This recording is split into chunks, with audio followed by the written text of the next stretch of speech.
It's a misconception that the hardest part of getting divorced is the decision to actually do it. Although that is a very hard decision, and I've addressed that in some prior videos. In reality, the difficulty lies in maintaining control of your actions and conducting yourself in a respectful and dignified manner throughout the divorce process. Because a lot of harm can happen during the process that may not have happened as the marriage broke down. In times of trouble, it's easy to lose control and to act in ways that are harmful to you, your spouse, your children, and your family, and in ways that may be very embarrassing to you as you look back on them in the future.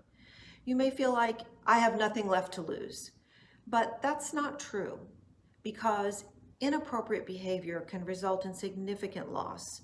You have a lot to lose in terms of your relationship with your co-parent and your ex-spouse. Clearly, irreversible damage has already been done to your marriage because you're getting a divorce.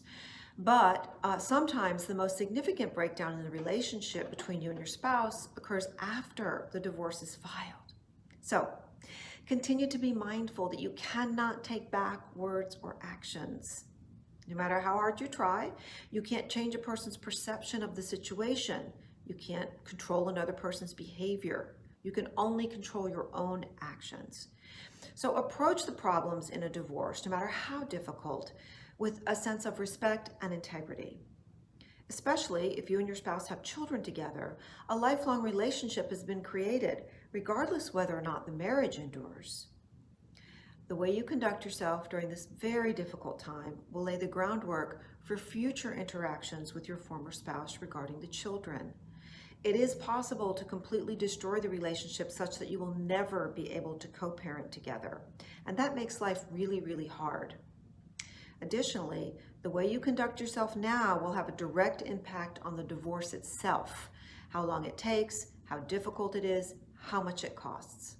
Of course, there's going to be areas of disagreement throughout the entire process. If you guys were in agreement, you weren't be getting divorced. But those disagreements do not need to escalate into war. It's never a good idea to be at war with your spouse. Additionally, be aware that your children are closely dialed into your behavior as well as the behavior of your spouse. Take this opportunity to set a great example for your kids. If it means standing up for yourself, if it means offering empathy to your spouse, if it means being cooperative, even if your spouse has violated this rule, don't you do that. Your children are watching you, and believe me, they notice these things. So, to accomplish all this, I've got some general rules of conduct. 1, this is a biggie. Do not make statements to others that may result in rumor or affect the listener's relationship with your spouse. Don't make your friends take sides. Don't make the kids' teachers think poorly of the kid's mother or father. It's not a good idea. Don't argue in front of your kids or place your kids in uncomfortable situations. And by the way, that means talking on the phone to your friends or your spouse when the kids are playing a video game and you think they're not listening.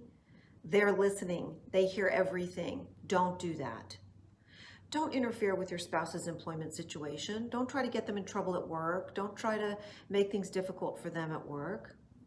Don't act on impulse and attempt to punish your spouse for something he or she has done. Actions like that often backfire, especially if you end up at trial. That is going to backfire on you and will not go well. Do not stalk your spouse by following him or her continually. I mean, in terms of just being a bad idea, most states have laws against this. Don't intentionally do things that you know will aggravate your spouse. This is not the purpose of co-parenting. Don't call everyone your spouse knows, giving the impression of checking up on them when really you're trying to figure out where your spouse is, what your spouse has told that person, where that person's allegiances lie. Avoid any conduct that may be construed as a threat, harassment, physical pushing, shoving, throwing things. Anything that might be considered violent is never a good idea.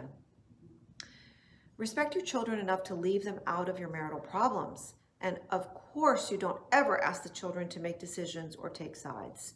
In Florida, the judge will never hear from a child, no matter how old they are, which parent they want to live with. Remove yourself from heated arguments or confrontations with your spouse. Go for a walk, go for a car ride. Get out of the situation if you feel conflict arising and you feel yourself losing control. Give yourself time and space if an argument occurs to avoid further escalation. Assure your spouse that you'll come back to them within 24 or 48 hours to continue the discussion. Approach the problems, no matter how difficult, with a sense of respect and integrity. Sometimes putting things in writing is very helpful on that one. Just use email. Finally, consider using the services of a good counselor, a pastor, a priest, a rabbi, an advisor, anyone who will ensure you a safe haven for discussing your problems. You can also take advantage of community services, which offer free or reduced cost assistance to you. You can always join a support group to interact with other people going through similar experience. Divorce is a significant life event. It's one of those things that you'll look back on for the rest of your life. Only you can ensure that when you look back on this event, you feel satisfied with the way you behaved, maybe even proud of the way that you conducted yourself and took care of your children during your divorce.